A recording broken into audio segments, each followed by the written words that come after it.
అనుకున్న పనులు జరగడానికి బ్రహ్మశ్రీ గోరుగుంట్ల సురేష్ బాబు గారిచే వారాహి పాశుపత హోమం. నమస్తే, వెల్కమ్ టు డ్రీమ్. నేను మీ మాధురి. బ్రెస్ట్ క్యాన్సర్స్తో ఏటా లక్షలాది మంది మహిళలు చనిపోవటం జరుగుతోంది. దీనిపైన ఎంత అవగాహన కల్పిస్తున్నప్పటికీ కూడాను చాలా మంది ఒక సిగ్గు అనే ఒక షై ఫీలింగ్తో కంప్లీట్గా వాళ్ళు బయటకి ఇంకా రాలేక చాలామంది చనిపోతున్న సిచ్యువేషన్స్ ఉన్నాయి. అయితే బ్రెస్ట్ క్యాన్సర్ని మనం ఎలా గుర్తించాలి, గుర్తించిన వెంటనే ఏం చేయాలి, డీటెయిల్గా చెప్పడానికి మనతో పాటు ఉన్నారు డాక్టర్ వసుంధర, గైనకాలజిస్ట్. తనని అడిగి డీటెయిల్గా తెలుసుకుందాం. Hello ma'am. Hello ma'am, breast cancer అసలు ఫస్ట్ దీన్ని ఎలా ఐడెంటిఫై చేయాలంటారు? బ్రెస్ట్ క్యాన్సర్ ఐడెంటిఫికేషన్ అనేది ఎప్పుడు కూడా సెల్ఫ్గా అయితే చాలా వరకు అవుట్కమ్ బెటర్గా ఉంటుంది. అదే మనకి చాలా అంటే లైక్ డాక్టరే ఐడెంటిఫై చేసి మీకు బ్రెస్ట్ క్యాన్సర్ ఉంది అని చెప్పే స్టేజ్కి వెళ్ళారు అంటే అది చాలా అడ్వాన్స్డ్ స్టేజెస్లో ఉన్నాయని అర్థం.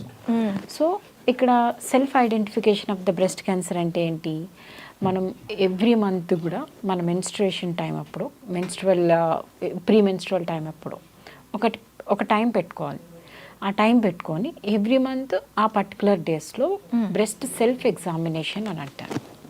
ఓకే, బ్రెస్ట్ సెల్ఫ్ ఎగ్జామినేషన్ చేసుకొని మన బ్రెస్ట్లో టిష్యూస్ ఎప్పుడూ కూడా స్మూత్గా ఉంటాయి. అంటే లైక్ ఒక ఏమనాలి ప్లఫీగా, స్పాంజీగా ఉంటాయి బ్రెస్ట్ టిష్యూ అంతా కూడా. ఆ టిష్యూ మన నార్మల్ బ్రెస్ట్కి ఉన్నప్పుడు మనకు అందులో ఏదైనా తేడా అయినప్పుడు ఒక చిన్న చిన్న లంప్స్ లాగా తెలుస్తూ ఉంటాయి. ఆ లంప్స్ని ఐడెంటిఫై చేయగలుగుతాం. సో అంటే ఎప్పుడు మనకి నార్మల్గా ఉన్న బ్రెస్ట్ దగ్గర నుంచి లంపీ స్టేజ్కి వెళ్తుంది బ్రెస్ట్ అంటే అది అబ్నార్మల్ చేంజెస్ అని అర్థం. ఓకే, సో ఆ చేంజెస్ని ఎప్పుడైతే ఐడెంటిఫై చేసామో ఇమ్మీడియట్గా మనం డాక్టర్ దగ్గరికి వెళ్ళి ఎగ్జామినేషన్ చేయించుకోవాలి. ఎగ్జామినేషన్ చేయించుకున్నప్పుడు బ్రెస్ట్కి ట్రిపుల్ అసెస్మెంట్ అంటారు. ట్రిపుల్ అసెస్మెంట్ అంటే ఒకటి క్లినికల్ ఎగ్జామినేషన్, అంటే డాక్టర్ ఎగ్జామిన్ చేసి అందులో లంప్ ఉందా లేదా అని చెప్పటం. రెండు రేడియోలాజికల్ ఎగ్జామినేషన్ అంటారు. అంటే అల్ట్రాసౌండ్ కానీ బ్రెస్ట్ క్యాన్సర్ రిలేటెడ్ చేంజెస్ ఏమైనా ఉన్నాయా లేదా బినైన్ చేంజెస్ అంటే ఫైబ్రాయిడ్నోమా అంటారు. చాలా మందికి బ్రెస్ట్లో గడ్డలు ఉంటాయి, వాటిని క్యాన్సర్ కాకపోతే ఫైబ్రాయిడ్నోమా గడ్డలు అంటారు. అట్లనే థర్డ్ ఏంటంటే పెథలాజికల్ ఎగ్జామినేషన్, అంటే మనకి ఏదైనా లంప్ ఉంది అని తెలిసిన తర్వాత అక్కడి నుంచి బయాప్సీ తీస్తాం, టిష్యూ తీస్తాం. టిష్యూ తీసి పెథాలజీకి పంపిస్తాం. ఆ పెథాలజీలో డాక్టర్స్ మైక్రోస్కోప్లో పెట్టి చూసి ఇది క్యాన్సర్ గడ్డనా లేకపోతే నార్మల్ గడ్డనా అంటారు. సో ట్రిపుల్ అసెస్మెంట్, ఒకటి clinical assessment, radiological assessment, pathological assessment. ఈ 3లో కూడా పాజిటివ్ అనిపిస్తే అది మ్యాలిగ్నెన్సీ. ఈ 3లో కూడా మెనీ టైమ్స్ చాలా వరకు ఫస్ట్ 2 స్టేజెస్లోనే తెలిసిపోతుంది అది క్యాన్సర్ కాదు అని చెప్పి. అట్లా అయినప్పుడు వాటిని మనము యాన్యువల్ ఎగ్జామినేషన్కి వదిలిపెట్టేసేవచ్చు. ఓకే, సో మనకి ఈ బ్రెస్ట్ లంప్స్ కొన్ని చాలా హార్డ్గా, హెవీగా, ఇబ్బందిగా అనిపిస్తాయి. అవి ఏంటి? మన బ్రెస్ట్లో ఉండే fat, breast is all made up of fat. అవును, చాలా వరకు ఆ ఫ్యాట్ ఏంటంటే సొలిడిఫై అయిపోతుంది. ఇప్పుడు మనం చూడండి, మన చీజ్ కానీ బటర్ ఏదైతే ఉందో ఒక కూల్ టెంపరేచర్లో వదిలేస్తే సొలిడిఫై గట్టిగా అయిపోతుంది. నెయ్యి కూడా అంతే కదా. So this is all made up of fat tissue. Okay, so అది కూడా ఏమవుతుందంటే దానికి యాక్టివిటీ లేకపోయినా దాన్ని, అందుకనే అంటారు బ్రెస్ట్ డిసీజెస్ ఎక్కువ నల్లి ప్యారెస్ ఉమెన్, అంటే లైక్ నాన్ ఫీడింగ్ విమెన్, నల్లి ప్యారెస్ నాన్ ఫెడ్ ఉమెన్ అంటారు. అంటే బ్రెస్ట్ మిల్క్ ఇవ్వని విమెన్కి ఎక్కువ వస్తాయి, లేదా సెక్షువల్ యాక్టివిటీ లేని విమెన్కి ఎక్కువ వస్తాయి, అండ్ బాగా ఒబేస్ ఉన్న వాళ్ళకి ఎక్కువ వస్తాయి. సో ఈ చేంజెస్ అన్నీ ఏంటి అంటే బ్రెస్ట్లో ఏ రకమైన యాక్టివిటీ లేకపోవటం వల్ల సో ఏదైతే ఫ్యాట్ టిష్యూ మనకు ఉండిందో అది గట్టిగా అయిపోతుంది. ఒక స్టేజ్లో గట్టిగా అయ్యి ఒక పెద్ద రాయి లాగా తయారవుతుంది, లంప్ లాగా తయారవుతుంది. అది జస్ట్ మనం ఇలా పట్టుకోగానే తెలుస్తూ ఉంటుంది. కొంతమందికి పెయిన్లెస్ లంప్ ఉంటుంది, కొంతమందికి పెయిన్ఫుల్ లంప్ ఉంటుంది. ఓకే, సో అట్లా వచ్చినప్పుడు అది క్యాన్సర్ రిలేటెడా కాదా అనేది ఐడెంటిఫై చేయడం చాలా ఇంపార్టెంట్. కొంతమందికి ఏంటంటే మెన్స్ట్రువల్ సైకిల్స్తో పాటు అసోసియేటెడ్ బ్రెస్ట్ పెయిన్ ఉంటుంది, ప్రీ మెన్స్ట్రువల్ సిండ్రోమ్ అని అంటాం కదా. సో కొంతమందికి ఈ చేంజెస్ అన్నీ కూడా మెన్స్ట్రుయేషన్కి అసోసియేటెడ్గా అగ్రివేటెడ్గా ఉంటాయి. పీరియడ్స్ అయిపోయిన తర్వాత తగ్గుతూ ఉంటాయి. అట్లా ఈ చేంజెస్ అన్నీ కూడా మనకి నోటిఫై చేసుకొని సెల్ఫ్ అసెస్మెంట్ చేసుకుంటే ఎర్లీగా ఐడెంటిఫై చేయొచ్చు. ఓకే, సెల్ఫ్ అసెస్మెంట్లో మనకి తేలింది, డాక్టర్స్ ఎగ్జామిన్లో కూడా తేలింది, అలాంటప్పుడు మనం ట్రీట్మెంట్స్ ఎలా ఉంటాయి మ్యామ్ దీనికి? బ్రెస్ట్ క్యాన్సర్ అనేది ఏమనాలి, ఎంత ఎర్లీగా ఐడెంటిఫై చేస్తే అంత సింపుల్ లైఫ్ ఉంటుంది మనకి. సో చాలా ఎర్లీ స్టేజెస్లో ఐడెంటిఫై చేసాము. ఎట్లా మనకి మనమే సెల్ఫ్ ఎగ్జామినేషన్ చేసుకున్నప్పుడు, లేదో ఏమంటారు క్లినికల్ యాన్యువల్ హెల్త్ చెకప్కి వెళ్ళినప్పుడు, బ్రెస్ట్ ప్యాకేజెస్ వాటిల్లో విమెన్కి బ్రెస్ట్ స్క్రీనింగ్ ఉంటుంది. సో వాటిలో కూడా ఐడెంటిఫై చేశారనుకోండి, అంత అంటే లేట్ స్టేజెస్లో వెళ్ళలేదు, అప్పుడు చాలా సింపుల్ ఉంటుంది ట్రీట్మెంట్. సింపుల్గా బ్రెస్ట్ని తీస్తే సరిపోతుంది. ఓకే, బ్రెస్ట్ టిష్యూ తీసేసి, అది వాళ్ళకి కొంతమందికి ఇబ్బందిగా అనిపిస్తుంది బ్రెస్ట్ టిష్యూ తీసిన తర్వాత. సో వాళ్ళకి రీకన్స్ట్రక్టివ్ సర్జరీస్ చేయొచ్చు, ప్లాస్టిక్ సర్జరీ చేయొచ్చు, ఇంప్లాంట్స్ పెట్టచ్చు. చాలా అసలు వాళ్ళకి అయినట్టు కూడా తెలియదు, అంత సింపుల్గా ఉంటుంది ఎంత ఎర్లీగా ఐడెంటిఫై చేస్తే అంత.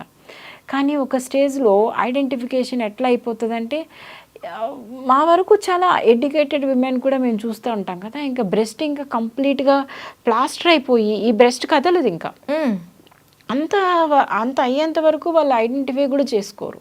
ఏదో చిన్న గడ్డ ఉంది అని అనుకుంటారు తప్ప, ఆ నిప్పులు అని ఉంటుంది కదా, ఆ నిప్పులు కూడా వెనక్కి వెళ్ళిపోయి దాని నుంచి కొంతమందికి అయితే పస్ వచ్చి, కొంతమందికి బ్లడ్ వచ్చి, అంత స్టేజ్ వరకు కూడా కొంతమంది ఐడెంటిఫై చేసుకోరు. అట్లాంటి వాళ్ళకి ఐడెంటిఫై చేసిన ఇంట్లో చెప్పడానికి సిగ్గు, భయము, ఏమంటారో. జనరల్ గా లేడీస్ ఏంటంటే వాళ్ళకి వచ్చిన ఏదైనా జ్వరమో దగ్గో జలుబో ఏదైనా వచ్చాయనంటే సర్లే ఏదో ఒక టాబ్లెట్ వేసుకుంటే తగ్గిపోతుందిలే అన్న దీంట్లో ఉంటారు. ఇంకా అలాంటి వాటికి ఆలోచించేటప్పుడు ఇంకా ఇలాంటి కొంచెం ప్రైవేట్ పార్ట్ దగ్గరికి వచ్చేసరికి ఇంకా ఎక్కువ షై అనేది ఉంటుంది, ఆలోచిస్తారు. సో ఈ స్టేజెస్లో ఐడెంటిఫై చేసిన బ్రెస్ట్ క్యాన్సర్ అయితే కనుక చాలా వరకు అప్పటికే మెటాస్టాటిస్ అంటే మెట్స్ వెళ్ళిపోయి ఉంటాయి బోన్కి. ఎక్కువ బ్రెస్ట్ క్యాన్సర్ మెట్స్ వచ్చేసి ఎక్కువ బోన్కి వెళ్తూ ఉంటాయి. సో ఒక్కొక్క పార్ట్లో క్యాన్సర్కి దానికి ఏమనాలి ప్రిఫరెన్స్ మెటాస్టాసిస్ ఉంటుంది అనమాట. ఈ బ్రెస్ట్కి వచ్చేది క్యాన్సర్ ఫస్ట్ బోన్కి వెళ్తూ ఉంటుంది మెటాస్టాసిస్, తర్వాత బ్రెయిన్కి వెళ్ళటం అట్లా ఉంటుంది. సో అంత స్టేజ్ వరకు వెళ్ళిపోతే కనుక అది కూడా మన అదృష్టం బాగుండి ఈ బ్రెస్ట్ ఏదైతే మాస్ తీసేసిన తర్వాత కీమోథెరపీకి అలా ఏమైనా అమికబుల్గా ఉంది, అవి చేసుకుంటే తగ్గుతాయి అనుకుంటే ఆ లైఫ్ కూడా చాలా వరకు బెటర్గా ఉంటుంది. ఎందుకంటే మెడిసిన్ అంతా అడ్వాన్స్ అయింది ఈ ప్రెసెంట్ రోజుల్లో. చాలా అడ్వాన్స్డ్ మెడిసిన్, ఆ కీమోథెరపీ డ్రగ్స్ కానీ, ఇదివరకు బ్రెస్ట్ క్యాన్సర్కి ట్రీట్మెంట్ అంటే చాలా దారుణంగా ఉండేది. ఆ breast cancer extensive breast cancer చేయడము, సర్జరీ చేయడము, ఆ తర్వాత చాలా ఇంటాలరబుల్ కీమోథెరపీ ఇవ్వటం అట్లా ఉండేది సిచ్యువేషన్. మనకు అంతే అప్పుడప్పుడే ఒక్కొక్క మెడిసిన్ అడ్వాన్స్మెంట్ అయ్యే కొద్దీ దాని సైడ్ ఎఫెక్ట్స్ తగ్గుతూ వస్తూ ఉన్నాయన్నమాట. ఇదివరకు మొత్తం హెయిర్ లాస్, విపరీతమైన హెయిర్ లాస్, ఇవి బాడీలో డిఫరెంట్ పార్ట్స్ మీద ఎఫెక్ట్ అనిపించడం, మనిషి బాగా సన్నగా అయిపోవటం, ఇట్లాంటి డిఫరెంట్ ఎఫెక్ట్స్ ఉండేవి. కానీ ఇప్పుడు బ్రెస్ట్ క్యాన్సర్ ట్రీట్మెంట్ చేసిన వాళ్ళకి వాళ్ళు చెప్తేనే కానీ మనకు తెలియట్లేదు నేను బ్రెస్ట్ క్యాన్సర్ సర్వైవర్ అని. ఓకే, సో అంత అడ్వాన్స్మెంట్ ఆఫ్ మెడికేషన్ వచ్చింది, ట్రీట్మెంట్స్ వచ్చాయి, సర్జరీలు కూడా డిఫరెంట్ టైప్స్ ఆఫ్ టెక్నిక్స్ వచ్చేసాయి. సెంటినల్ లింఫ్ నోడ్ బయాప్సీ అంటున్నాం. అంటే మనకి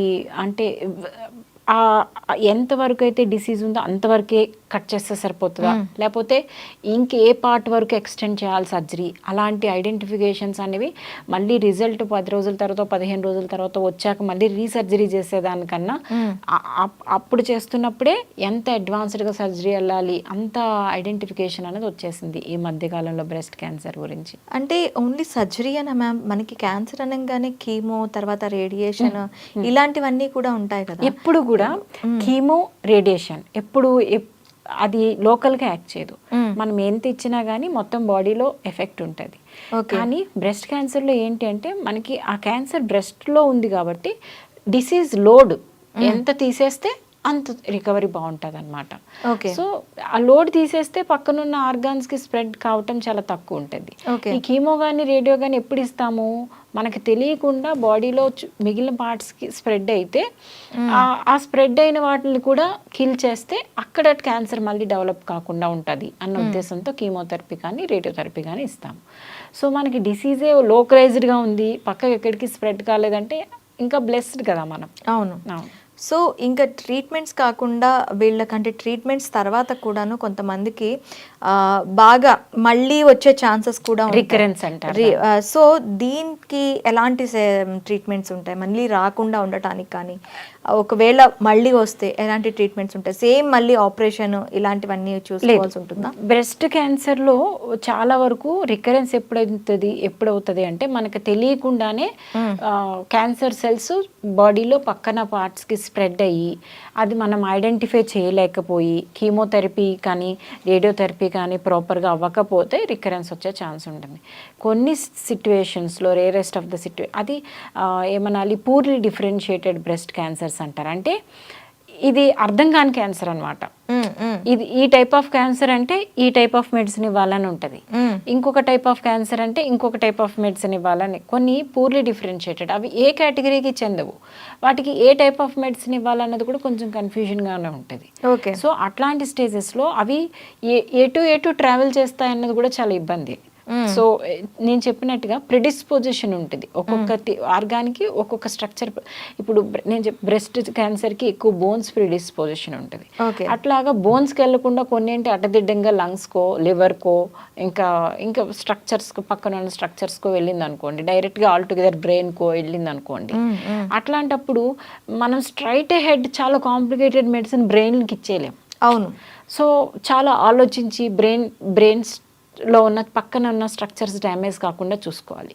మనం మెడిసిన్ ఉంది కదా అని ఇచ్చేస్తే అది అక్కడ ఒక్కటే యాక్ట్ చేయదు కదా, టోటల్ గా బాడీ అంతా నార్మల్ సెల్స్ కూడా యాక్ట్ చేస్తాయి కదా. సో అంత ప్రిసైజ్డ్గా క్యాలిక్యులేటెడ్గా తెలుసుకొని మెడికేషన్ ఇవ్వాలి.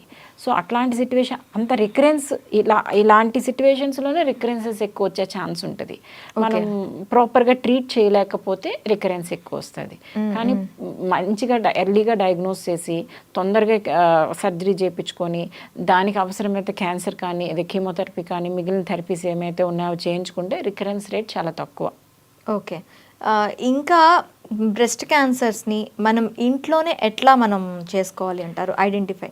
బ్రెస్ట్ క్యాన్సర్కి identification only one thing, self examination of the breast. అది మాత్రం it is the heart rule of the breast cancer. Heart rule of the breast cancer అంటే ఏంటి, నేను చెప్పినట్టుగా ఫస్టే చెప్పాను, ఎవ్రీ మంత్ ఏదో ఒక పర్టికులర్ టైం పెట్టుకోండి.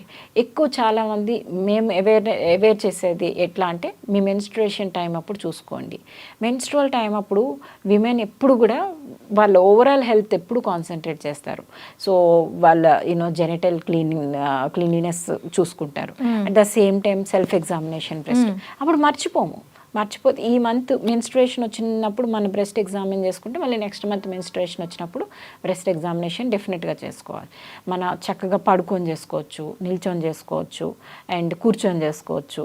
ఒక పొజిషన్ ప్రాపర్ పొజిషన్ చెప్పాలంటే మనం చక్కగా నిల్చొని రెండు చేతులు ఇట్లా పైకి ఎత్తి బ్రెస్ట్ని మనం ఫ్రీగా బ్రెస్ట్ టిష్యూని ఫ్రీగా హ్యాంగ్ అయ్యేటట్టు చేసి మన పామ్స్ మన ఏదైతే అరిచేయి ఉంటుందో అరిచేయితో బ్రెస్ట్ మొత్తం 4 కార్నర్స్లో ఇట్లా ఒత్తుకుంటూ ఉంటే మనకి ఏదైనా చిన్న లంప్ ఉన్న ఐడెంటిఫై అయిపోతుంది. సో మన అంటే లైక్ 3 o'clock నుంచి 6 o'clock పొజిషన్, 6 o'clock నుంచి 9 o'clock పొజిషన్, 9 నుంచి 12, 12 నుంచి 3 అట్లా 4 quadrantsని గట్టిగా అంచి పెట్టుకొని ఇట్లా క్లాక్ వైజ్గా చూసుకుంటూ ఉంటే మనకి బ్రెస్ట్లో ఏమైనా లంప్ ఉందా లేదా తెలిసిపోతుంది. లంప్ ఉంది అంటే ఇమ్మీడియట్గా డాక్టర్ దగ్గరికి వెళ్ళి డాక్టర్ చేత కూడా క్లినికల్గా ఎగ్జామినేషన్ చేపించి డాక్టర్కి ఏదైనా డౌట్ అనిపిస్తే అల్ట్రాసౌండ్ బ్రెస్ట్ చేయించుకోవచ్చు. అల్ట్రాసౌండ్ బ్రెస్ట్లో ఇమ్మీడియట్గా మనకి ఏమైనా డౌట్ వచ్చిందనుకోండి అక్కడే డాక్టర్ బయాప్సీ తీసేస్తారు. లేదు డాక్టర్కి అల్ట్రాసౌండ్లో మనకు తెలియటం లేదు, చిన్న నాడ్స్ ఉన్నాయి, దాన్ని బయాప్సీ తీయటం కూడా చాలా ఈజీ కాదు అప్పుడు ఏంటి మ్యామోగ్రామ్ బ్రెస్ట్ చేయించుకోవచ్చు. మ్యామోగ్రామ్లో ఇంత చిన్న చిన్నవి కూడా మైక్రో క్యాల్సిఫికేషన్స్ కూడా తెలిసిపోతాయి. మ్యామోగ్రామ్లో ఎంతో టెక్నాలజీ వచ్చేసింది ఇప్పుడు. ఎన్ని స్టేజెస్ ఆఫ్ బ్రెస్ట్ క్యాన్సర్ చిన్న ఇంకా డెవలప్ అవుతుంది అన్నది కూడా ఇప్పుడు చాలా వరకు కనిపెట్టేస్తాయి మ్యామోగ్రామ్లో. అట్లానే మ్యామోగ్రామ్ కూడా ఎవ్రీ ఇయర్ చేయించుకోకూడదు. మ్యామోగ్రామ్కి ఏంటంటే రేడియేషన్ రిస్క్ ఉంటుంది. ప్రతిసారి అసలు చాలామందికి తెలియని విషయం ఏంటంటే ఎవ్రీ ఇయర్ వెళ్ళి మ్యామోగ్రామ్ చేయించుకోవాలి బ్రెస్ట్ క్యాన్సర్ స్క్రీనింగ్లో అని చాలామంది అనుకుంటారు. కానీ మ్యామోగ్రామ్ అందరికీ అవసరం ఉండదు. మ్యామోగ్రామ్ సస్పెక్టెడ్ వాళ్ళకి మాత్రమే మ్యామోగ్రామ్ చేయించుకోవాలి. ఎందుకంటే మ్యామోగ్రామ్తోనే రేడియేషన్ రిస్క్ ఎక్కువ ఉంది. ఓకే, సో ఆ రేడియేషన్ రిస్క్ ఎక్స్పోజర్కి కాకుండా ప్రొటెక్ట్ చేసుకోవాలి అని అంటే ఎవ్రీ ఇయర్ యాన్యువల్ అల్ట్రాసౌండ్ అనేది చాలా ఇంపార్టెంట్. అల్ట్రాసౌండ్లో ఏదైనా డౌట్ వస్తేనే మ్యామోగ్రామ్ చేయించుకోండి, లేకుంటే అక్కర్లేదు. ఓకే, చివరిగా అసలు నార్మల్గా బ్రెస్ట్ క్యాన్సర్ గురించి అవగాహన గురించి చెప్పాలి అంటే మహిళలకు మీరు ఏం చెప్తారు? బ్రెస్ట్ క్యాన్సర్ గురించి అవగాహన అంటే ఫస్ట్ సెల్ఫ్ లవ్ చాలా ఇంపార్టెంట్. చాలామంది మన బాడీ గురించి పట్టించుకోరు, మన ఓన్ హెల్త్ గురించి పట్టించుకోరు. అండ్ తర్వాత మన ఇంట్లో వాళ్ళందరికీ, విమెన్ అయితే ఇంట్లో వాళ్ళందరికీ ఏమొచ్చినా కేర్ చేస్తాం, కానీ మన హెల్త్ని నెగ్లెక్ట్ చేస్తాము. సో మీరు అన్నట్టుగా సో సెల్ఫ్ లవ్ చాలా ఇంపార్టెంట్. సెల్ఫ్ లవ్ మనం బాగుంటే కదా మిగిలిన వాళ్ళకి కూడా ఏదైనా ఫ్యామిలీ బాగుంటుంది. సో మన హెల్త్కి చాలా వరకు self examination every month on the same time చేసుకోవాలి. యాన్యువల్ హెల్త్ చెకప్స్లో breast examination ultrasound of the breast important, అది చేయించుకొని అండ్ క్లినిషియన్తో ఆర్ మీ గైనకాలజిస్ట్తో మీకున్న డౌట్స్ కానీ మీ హెల్త్ సిట్యువేషన్ కానీ ఒకసారి చెప్తే వాళ్ళు మెడిసిన్ కామన్ విమెన్కి తెలియదు. సో వాళ్ళు మీకున్న రిస్క్ ఫ్యాక్టర్స్కి ఈ టైప్ ఆఫ్ టెస్ట్ చేయించుకోండి. మీ ఫ్యామిలీ హిస్టరీలో క్యాన్సర్ ఉందా, అయితే మీరు ఈ టైప్ ఆఫ్ టెస్ట్ చేయించుకోండి. చాలామందికి బ్రెస్ట్ క్యాన్సర్కే మ్యామోగ్రామ్ ఉంటుందని తెలుసు చాలామంది, కానీ కొన్ని జెనెటిక్ టెస్టింగ్ చేసుకుంటే కూడా మీకు హిడెన్ రిస్క్ ఉంటే తెలుస్తుంది అనేది తెలీదు. కానీ ఎవరికి జెనెటిక్ టెస్టింగ్ చేయించాలి, ఎవరికి అక్కర్లేదు అనేది డాక్టర్ చెప్తారు. So breast self examination and డాక్టర్తో annual checkup, if necessary test చేయించుకుని మన రొటీన్ హెల్త్ చెకప్లో పార్ట్ అండ్ పార్సల్ చేస్తే కనుక బ్రెస్ట్ క్యాన్సర్ నుంచి ఈజీగా బయటపడవచ్చు. And in case if you are diagnosed with breast cancer, nothing to worry, చాలా అడ్వాన్స్డ్ మెడికేషన్ వచ్చింది.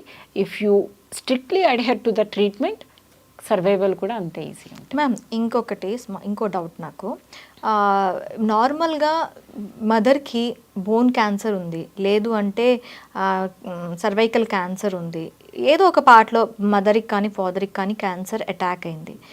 అలాంటి టైంలో మనకి జెనెటికల్గా క్యాన్సర్ అనేది అటాక్ అవుతుందని మనకి సైంటిఫికలీ ప్రూఫ్. సో వీళ్ళకి బ్రెస్ట్ క్యాన్సర్ వచ్చే అవకాశం ఉంటుందా? లేదు. ఫాదర్కి ఏదో క్యాన్సర్, మదర్కి ఏదో క్యాన్సర్ ఉంటే మనకి బ్రెస్ట్ క్యాన్సర్ వస్తుంది అని లేదు. కానీ రిప్రొడక్టివ్ ఆర్గాన్స్, మదర్కి రిప్రొడక్టివ్ ఆర్గాన్ క్యాన్సర్ ఉంటే మనకి కూడా రిప్రొడక్టివ్ ఆర్గాన్ క్యాన్సర్ వచ్చే ఛాన్స్ ఉంటుంది. సో మదర్కి బ్రెస్ట్ క్యాన్సర్ ఉంటే మనకి రిస్క్ ఎక్కువ. అదే మదర్కి ఓవేరియన్ క్యాన్సర్ ఉందంటే మనకి ఓవేరియన్ క్యాన్సర్ ఛాన్సెస్ ఎక్కువ. అయితే మదర్కి బ్రెస్ట్ క్యాన్సర్ ఉన్నప్పుడు మనం కూడా ఈ రిప్రొడక్టివ్ ఆర్గాన్స్ అన్నిటికీ కొన్ని కామన్ జీన్స్ యాక్ట్ చేస్తాయి. సో మనం కూడా దాని పర్టికులర్ రిలేటెడ్ జెనెటిక్ టెస్టింగ్ చేయించుకోండి ఇఫ్ నెసెసరీ. చేయించుకొని ఆ జెనెటిక్ టెస్ట్లో స్ట్రాంగ్ ప్రిడిస్పోజిషన్ ఉంది అని అంటే ప్రొఫిలాక్టిక్ థెరపీస్కి వెళ్తారు. ప్రొఫిలాక్టిక్ థెరపీ అంటే చాలా మంది ఇప్పుడు యాంజెలినా జోలిని చూసాం, ఆమెకి BRCA1 BRCA2 జీన్స్ అని కొన్ని జెనెటిక్ టెస్టింగ్ చేయించుకున్నారు. ఎందుకు వాళ్ళ మదర్కి వాళ్ళ సిస్టర్కి సమ్ క్యాన్సర్ వచ్చిందని. సో ఆమె కూడా హై రిస్క్ అని చేయించుకొని నేను కూడా హై రిస్క్ అని ఆమె ఏం చేయించుకుంది, బైలేటరల్ బ్రెస్ట్ తీపిచ్చేసుకుంది, ఓవరీస్ తీపిచ్చేసుకుంది, అన్ని రిప్రొడక్టివ్ ఆర్గాన్స్ని తీపిచ్చేసుకుంది. సో ఇవన్నీ కూడా వీటికి మనం ఎంత జెన్యునిటీ ఎంతవరకు అది కరెక్ట్ అని చెప్పలేకపోవచ్చు, కానీ రిస్క్ అసెస్మెంట్ ఫ్యాక్టర్ బట్టి కొన్ని అవసరమైతే as it is indicated. Instead of getting it done once it is been diagnosed, లేదా ప్రొఫిలాక్టిక్గా చేయించుకోవడమా అనేది డాక్టర్ అండ్ పేషెంట్ కూర్చొని డిస్కస్ చేసి చేయించుకోవాలి. Okay ma'am, thank you very much.